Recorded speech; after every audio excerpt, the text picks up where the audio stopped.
Hello दोस्तों, स्वागत है आपका फिर से मेरा यूट्यूब चैनल में। दोस्तों मैं आज आपके लिए एक न्यू वीडियो लेकर आया हूँ जो टॉपिक है IPB, Indian post payment bank. तो मुझे लगता है कि इसके बारे में ज़्यादातर किसी को पता नहीं हो कि है क्या चीज़, जिसके रिगार्डिंग मुझे लगा कि मैं इस बात को आपसे शेयर करूँ और आप जानें कि आईपीबी है क्या, कैसे काम करती है, इसकी फैसिलिटी हमें कहाँ मिलेंगी। तो पूरी सारी जानकारी मैं आपको इस वीडियो में दूँगा। अगर कोई पता है कि मैं पोस्ट ऑफिस रिलेटेड वीडियो करता हूँ, अगर आपको पोस्ट ऑफिस रिलेटेड कोई भी अगर क्वेश्चन हो तो आप मुझे कमेंट कर सकते हैं, मैं रिप्लाई करने की ज़रूर कोशिश करूँगा। अगर आपको कोई रिलेटेड पूरी जानकारी वीडियो चाहिए तो मुझे कमेंट सेक्शन में आप कमेंट करें कि आपको नेक्स्ट वीडियो कौन सा चाहिए, तो मैं कोशिश करूँगा उसकी वीडियो पूरी फुल वीडियो बनाकर मैं अपलोड करूँ ताकि आप तक वो वीडियो पहुँच सके।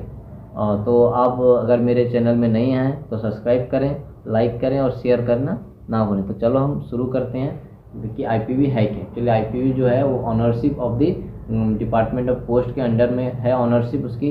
तो और वो मिनिस्ट्री ऑफ कम्युनिकेशन और गवर्नमेंट ऑफ इंडिया के अंडर में आईपीबी काम करती है। आईपीबी की शुरुआत हुई थी 2018 में और बहुत अच्छी बात ये है कि 2020 दिसंबर तक इन्होंने 4 करोड़ कस्टमर बना लिए हैं। तो अब बात करते हैं कि आईपीबी है क्या। IPB Indian post payment bank, सबको पता है कि हम लोग की जो इंडियन पोस्ट ऑफिस में सिर्फ यूएसबी अकाउंट ओपन होती है, जिसमें पहले तो internet banking, mobile banking available नहीं थी, बट अभी उसमें भी आ चुकी है। बट उसमें सारा सुविधा नहीं है, जैसे कि आपके अगर अकाउंट में पैसा है तो गूगल पे में उस अकाउंट को ऐड करना या फ़ोन पे में अकाउंट को ऐड करना, अब ऑनलाइन ट्रांजेक्शन करना, तो ये सब सुविधा उपलब्ध है नहीं, क्योंकि वो बैंकिंग कोड से पूरा अलग है, बैंकिंग सेक्टर अलग है और पोस्ट ऑफिस का जो पीओएसबी है वो अलग चीज़ है। तो इसीलिए गवर्नमेंट ऑफ इंडिया ने बहुत सही तरीका अपनाया, इंडियन पोस्ट पेमेंट बैंक जो लॉन्च किया है डिपार्टमेंट ऑफ पोस्ट के अंडर में, ताकि बैंकिंग फैसिलिटी भी हर कस्टमर तक और हर इंसान तक पहुंच सके। तो आईपीबी आपको नज़दीकी पोस्ट ऑफिस कहीं पे भी आप जाएंगे तो आईपीबी अकाउंट आप खोल सकते हैं। उसकी चार्जेस बिल्कुल जीरो फीस है, जीरो चार्जेस है, कोई चार्जेस नहीं लगती है। उसमें बेसिक अकाउंट है, रेगुलर अकाउंट है, बहुत सारा चीज़ है, आप जाके नज़दीकी अकाउंट में खोल सकते हैं। अगर आपको नॉर्मल बस डिपॉजिट विड्रॉ ट्रांजेक्शन करना है तो आप बेसिक सेविंग अकाउंट खोल लीजिए, रेगुलर सेविंग अकाउंट खोल लीजिए, या फिर अगर आपको बिजनेस रिगार्डिंग अगर आपको खोलना है तो करंट अकाउंट भी हमारी आईपीबी प्रोवाइड करती है। तो आप नज़दीकी पोस्ट ऑफिस में जाके, कोई भी आपकी नज़दीकी पोस्ट ऑफिस, चाहे वो ब्रांच ऑफिस हो या फिर सब पोस्ट ऑफिस हो, हेड पोस्ट ऑफिस हो, जनरल पोस्ट ऑफिस हो, आरएमएस हो, और आरएमएस यानी कि रेलवे मेल सर्विस हो, वहाँ पे भी पोस्ट ऑफिस होती है, वहाँ पे भी जाके आईपीबी खोल सकते हैं। और आईपीबी अगर आईपीबी में सबसे बड़ी फैसिलिटी ये है कि आपका बैंक आपका द्वार, जो आईपीबी का एक्चुअली स्लोगन है, आपका बैंक आपके द्वार, यानी कि हमें अगर बैंक में कुछ काम होता है तो बैंक में जाते हैं, लंबी लाइन लगी रहती है, बड़ी चिड़ लगता है। एक्चुअली में अगर कोई जॉब होल्डर है तो उसको पता है कि कितना दिक्कत है, क्योंकि अगर बैंक जाएंगे तो उसमें मालूम है उसको कि 3-4 घंटा जाना ही जाना, और स्टेट बैंक जाएंगे तो ये भूल जाइए आपको, उसमें तो समय जाना ही जाना, क्योंकि लंबा भीड़ वहाँ पर रहता ही है, बड़ा बड़ा ब्रांच। तो उसमें छोटा छोटा ब्रांच इतना है नहीं, तो आपको जाना पड़ेगा मेन ब्रांच, सब ब्रांच जाना पड़ेगा। लेकिन पोस्ट ऑफिस में जो आईपीबी है, इंडियन पोस्ट पेमेंट बैंक, आप घर बैठे इसका सुविधा उपलब्ध कर सकते हैं। जैसे कि आपको कैश विड्रॉ चाहिए तो आपको एटीएम भी नहीं जाना पड़ेगा, उसकी प्रोसेस होती है। आप उसमें जाके इंटरनेट बैंकिंग हो, मोबाइल बैंकिंग हो, या आप कॉल से आप रिक्वेस्ट कर सकते हैं कॉल सेंटर से आईपीबी में कि आप मुझे विड्रॉ चाहिए, आप रिक्वेस्ट देंगे उसमें, या डिपॉजिट करवाना है या कुछ भी करवाना है तो आईपीबी आएगा। आपका जो पोस्टमैन, हमारी जो डिपार्टमेंट पोस्टमैन काम करते हैं, उनके पास सबकी एक आईपीबी उनको आईडी दिया गया है, मोबाइल दिया गया है, जिसके थ्रू वो ट्रांजेक्शन करते हैं। तो हर पोस्टमैन हर गली में जहाँ भी जाएंगे, पोस्टमैन तो होना ही है, क्योंकि चिट्ठी बांटते हैं हर जगह, तो पोस्टमैन होना है, तो सबके पास आईपीबी है। एक्चुअली ब्रांच ऑफिस भी और सब पोस्ट ऑफिस में भी आप जाएंगे तो वहाँ भी पोस्टमैन है, पोस्टमैन हर जगह है, तो उनके पास आईपीबी का आईडी दिया गया है। आप रिक्वेस्ट करेंगे, आपके घर टाइमिंग देंगे, उस टाइम वर्किंग आवर, ऐसा नहीं कि वर्किंग आवर के बाद, जब हर वर्किंग आवर 10 से 4 होती है तो 10 से 4 के अंदर में आपको देना है रिक्वेस्ट, और जाएंगे वहाँ आपके पास मोबाइल लेके। उसकी चार्जेस होती है, एक्चुअली डोर स्टेप की हमारी कुछ चार्जेस लगती है, जिसको हम 25 रुपीज़ चार्जेस लगता है डोर स्टेप। लेकिन आप अगर वही चीज़ अगर नज़दीकी पोस्ट ऑफिस में जाके करवाएंगे, एक्चुअली डिपॉजिट हो या विड्रॉ, तो उसकी चार्जेस लगती नहीं है। लेकिन अगर आप रिक्वेस्ट देंगे तो एक पोस्टमैन आपके पास आएगा तो 25 रुपये आपको चार्ज लगता है। तो मेरे हिसाब से 25 रुपया कोई बड़ी चीज़ नहीं है, एक छोटी सी अमाउंट है, क्योंकि हमारे बारिश हो रही है या मन नहीं है जाने का, घर में अर्जेंट काम है, तो रिक्वेस्ट दे दिया, आ गया, आपका काम तुरंत हो गया, पैसा चाहिए आपको, आ गया, दे दिया। और आईपीबी के थ्रू से एक्चुअली हमारा आधार एटीएम भी एक चीज़ है, जिसके बारे में बताना चाहूँगा। आधार एटीएम एक्चुअली है क्या बॉस, मैं 90% बोल सकता हूँ कि ये लोगों को पता नहीं है कि आधार एटीएम है क्या चीज़। एक्चुअली में आधार एटीएम ये जैसे आपके किसी भी बैंक अकाउंट में पैसा है, मान लीजिए स्टेट बैंक हो, कनाडा बैंक हो, एनी मतलब एनी कोई भी बैंक में अगर आपके अकाउंट में पैसा हो तो आप पोस्ट ऑफिस से जाकर विड्रॉ ले सकते हैं विदाउट एनी एटीएम। एटीएम की ज़रूरत नहीं है, एटीएम की जाने की ज़रूरत नहीं है। आप घर बैठे भी ले सकते हैं, या पोस्ट ऑफिस नज़दीकी पोस्ट ऑफिस भी जाके आप ले सकते हैं। उसके एक तरीके है, आधार एटीएम आप रिक्वेस्ट दीजिए तो आई पोस्टमैन जाएंगे आपके पास, या फिर आप पोस्ट ऑफिस नज़दीकी पोस्ट ऑफिस चल जाइए, आपको बोलिए कि मेरा इस अकाउंट में मेरा पैसा है तो मुझे ड्रॉ करना है। तो उसकी लेकिन एक लिमिट है कि 10,000 लिमिट है। आपको क्या करना है, उसकी ज़रूरत क्या क्या है उसमें विड्रॉ करने के लिए, आपको मोबाइल लेके जाना है। जो मोबाइल आपकी बैंक अकाउंट में लिंक होगा उसका मोबाइल लेके जाना है, क्योंकि उसमें एक OTP आएगा, और आधार नंबर लेके जाना है। तो आप लेके जाएंगे, आप बोलेंगे कि मुझे इतना पैसा चाहिए, तो वहाँ पे वो रहता है, एक प्रोसेस है AE पेज जिसे बोलते हैं। तो उससे क्या करेंगे, आपको पहले नंबर डालेंगे, आपके पास OTP जाएगा, और आधार नंबर डालेंगे, उसके बाद आपको कितना पैसा चाहिए, आपकी फिंगरप्रिंट लगेगी, फिंगरप्रिंट आप देंगे तो आपको विड्रॉ हो जाएगा। आपको नज़दीकी पोस्ट ऑफिस से आपको पैसा मिल जाएगा, क्योंकि आपको ATM जाना जरूरत नहीं है। चाहे कोई भी अकाउंट का पैसा हो आप पोस्ट ऑफिस से उठा सकते हैं। में और एक चीज़ है कि पेमेंट प्रोडक्ट्स यानी कि IPV में हम क्या क्या कर सकते हैं। आपके IPV सेविंग अकाउंट में अगर आपके मनी है, आप उससे NEFT कर सकते हैं, RTGS कर सकते हैं, जो कि हम लोग नॉर्मल IMPS कर सकते हैं। जैसे कि हम लोग कोई भी बैंकिंग अकाउंट में अगर अकाउंट में पैसा है तो हम लोग इंटरनेट बैंकिंग के थ्रू से कर सकते हैं। तो उसी तरीके से आप जब अकाउंट आपको खोलेंगे तो आपको अकाउंट नंबर मिलेगा, एक कार्ड मिलेगा, और एक SWIFT ID IFSC कोड उसमें रहता है। तो उसकी ऐप है, ऐप आप उसमें सारा चीज़ आगे धीरे धीरे जैसे जैसे वीडियो आगे और एक वीडियो बनाऊंगा इसके रिगार्डिंग कि IPV का एक ऐप है, मोबाइल बैंकिंग ऐप है, उस ऐप में कैसे यूज करना है, क्या करना है। बस आपको मैं ओवरव्यू अभी दे रहा हूँ कि एक्चुअली में IPV होता क्या क्या चीज़ है।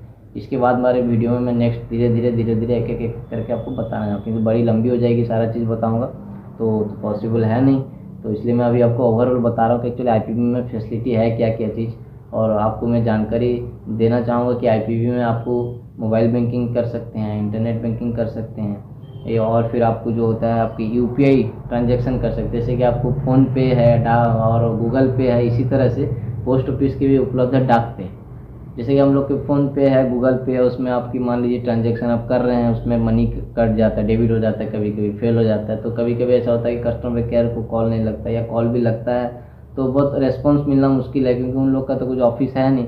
बट अगर IPV से आप अगर ट्रांजेक्शन करते हैं, UPI ट्रांजेक्शन, मान लीजिए आपका किसी कारण अगर फेल हो गया, आपका पैसा डेबिट हो गया, आपके पास गया नहीं, तो आप नज़दीकी पोस्ट ऑफिस में जा सकते हैं। पोस्ट ऑफिस तो हर जगह है, मतलब बोला है तो हर मोहल्ला में पोस्ट ऑफिस है, ब्रांच ऑफिस है। सब पोस्ट ऑफिस नहीं होते, सब पोस्ट ऑफिस तो बड़ा बड़ा जगह में है, लेकिन ब्रांच ऑफिस तो हर मोहल्ला में छोटा छोटा। ब्रांच ऑफिस का मीनिंग यही है कि 2-3 गाँव को लेकर एक ब्रांच ऑफिस बना हुआ है। तो आप नज़दीकी पोस्ट ऑफिस में जाके बोल सकते हैं कि मेरा IPV में पैसा डाल रहा था, ऐसा ऐसा प्रॉब्लम है, तो आपकी प्रॉब्लम सॉल्व हो सकती है, क्योंकि एक ऑफिस है रिगार्डिंग मैं आपको बोलना ये चाहता हूँ।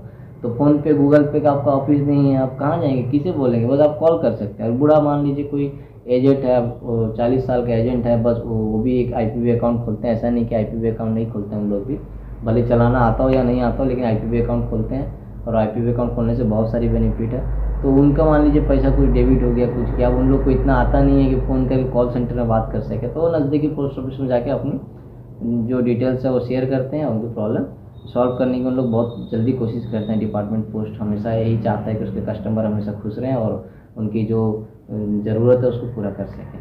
और एक चीज़ मैं आपको बताना चाहूँगा कि आप IPV के थ्रू से आप बाइक इंश्योरेंस ले सकते हैं, कार इंश्योरेंस ले सकते हैं। अभी तो आगे आपका लाइफ इंश्योरेंस वगैरह भी आप ले सकते हैं IPV के थ्रू में। और जनरल इंश्योरेंस जैसे कि गवर्नमेंट स्कीम आ गया आपका, गवर्नमेंट जो PM प्रधानमंत्री जीवन बीमा योजना आ गया आपका, वो आप IPV के थ्रू से वो भी करवा सकते हैं। बस IPV का भी IPV में सुरक्षा बीमा जो योजना है आपकी, आप जो 20 रुपया है, 1 लाख की जो इंश्योरेंस आती है, पहले 12 के आ रहे थे, अभी 20 की हो गई है। बस वही एक चीज़ है, अभी मुझे मालूम नहीं ऐसा क्यों है, बट वही एक चीज़ है जो कि IPV में अभी अवेलेबल नहीं है। बट उम्मीद है कि आगे चल के IPV में आ जाएगी। पहले IPV में इतना सारा फैसिलिटी नहीं था, धीरे धीरे अपग्रेड कर रही है वो अपने आप को, और भी आगे चल कर अपग्रेड कर सकती है। लोन की फैसिलिटी भी कुछ जगह में, कुछ डिस्ट्रिक्ट में जो पॉइंट है उसमें कुछ जगह को लिस्ट किया गया, वहाँ पे लोन फैसिलिटी भी चालू है। अभी IPV टाटा के साथ अभी मर्ज हो रहा है, अभी जनरल इंश्योरेंस भी दे रहा है और एक्सीडेंट इंश्योरेंस भी दे रहा है। अभी धीरे धीरे वो अपग्रेड कर रहा है। और IPV की जो हमारी जो IPV ऐप है उसके थ्रू आप और एक चीज़ कर सकते हैं, पोस्टल की जो अकाउंट है, ये बहुत बढ़िया चीज़ है। मान लीजिए आप पोस्ट ऑफिस में अकाउंट है, अब मान लीजिए उससे आपको पैसा उठाना है, तो उसमें तो फ़ोनपे या गूगल पे वगैरह नहीं हो सकता, ऑनलाइन ट्रांजेक्शन आप नहीं कर सकते हैं। और हर कोई IPV में जो पोस्ट ऑफिस में इंटरनेट बैंकिंग लेगा, लॉगिन ID पासवर्ड इतना करके झमेला कर नहीं सकता। तो उसके लिए क्या करना है, सीधा सीधा आपको IPV अकाउंट खोलना है। उसमें क्या करना है, आप जहाँ पे आप नज़दीकी पोस्ट ऑफिस में अकाउंट खोल रहे होंगे उन्हें बोलना है कि मेरी जो पोस्ट ऑफिस के अकाउंट है इसमें मर्ज कर दीजिए, यानी कि इसमें ऐड कर दीजिए। जब ऐड हो जाएगी तो वहाँ पे आपके IPV जब आप लॉगिन करेंगे वहाँ पे, तो वहाँ पे आपको 2 अकाउंट नज़र आएगी, IPV के अकाउंट वहाँ पे, और सेकंड में लिखा होगा POSB, post office account, saving banking account वहाँ पे लिखा होगा। वहाँ पे आप उसकी बैलेंस चेक कर सकते हैं। आप क्या करना है, आपको मान लीजिए पोस्ट ऑफिस में आपको 10,000 रुपया है अपने सेविंग अकाउंट में, आपको करना है तो उससे 5,000 आपको निकालना है, तो पोस्ट ऑफिस जाना पड़ेगा निकालने के लिए। तो उससे अब क्या करना है, तो उसमें ऑप्शन दिया स्वीप इन स्वीप आउट। स्वीप इन का यानी कि पोस्ट ऑफिस से IPV में पैसा लाने के लिए आपको स्वीप इन ऑप्शन यूज करना है, और IPV से पोस्ट ऑफिस में पैसा भेजने के लिए आपको स्वीप आउट ऑप्शन यूज करना है।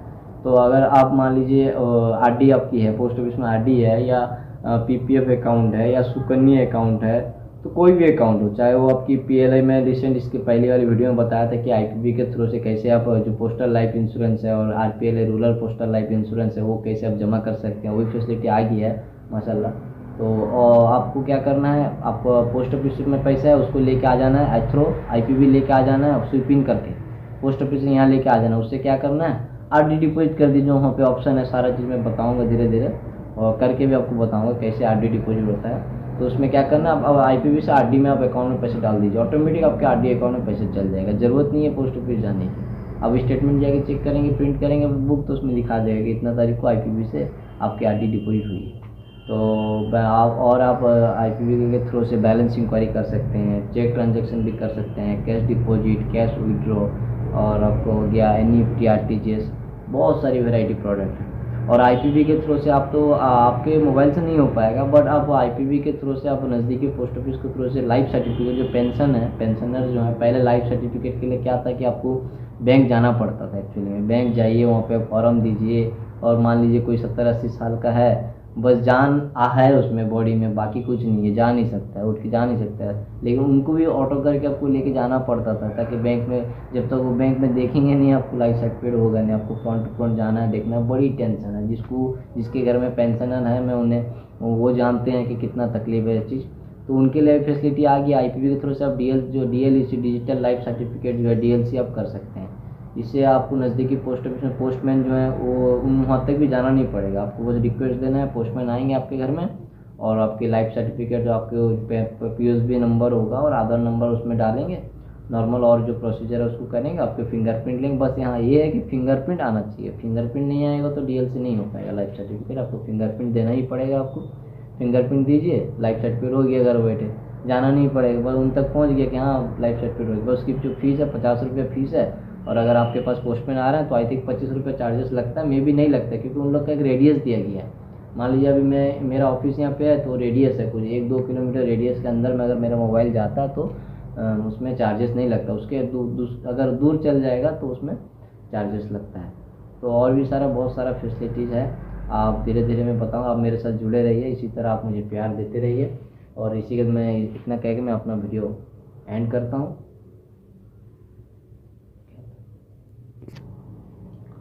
और एक चीज़ मैं आपको बताना चाहूँगा कि IPV के थ्रू से आप गवर्नमेंट की जो स्कीम है वो सारा चीज़ आप फैसिलिटी भी ले सकते हैं। जैसे कि मान अभी जो काड़िया योजना चल रहा है, या जो प्रधानमंत्री श्री नरेंद्र मोदी जी का जो भी योजना सारा है, उसके लिए जो किसानों लोग को पैसा आता है, तो वो पैसा डायरेक्ट आपका IPV में पैसा आ जाएगा। आधार सीडिंग एक होता है, उसमें IPV में जब भी आप अकाउंट खोलें तो आधार सीडिंग कराएं, ताकि आपको गवर्नमेंट की जो सारी फैसिलिटी है वो IPV में आप पा सकते हैं। और आपकी अगर जो सब्सिडी जो है, गैस की जो सब्सिडी होती है, वो भी हमारे IPV में उपलब्ध है, वो भी सब्सिडी सारा चीज़ IPV में आ जाएगा। तो पूरा बैंकिंग सेक्टर जैसा बैंक है वैसा IPV, ठीक है ना।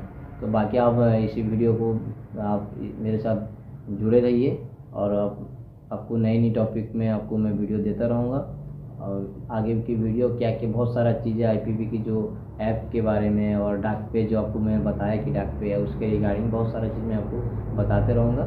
इसी तरह आप मुझे प्यार देते रहिए।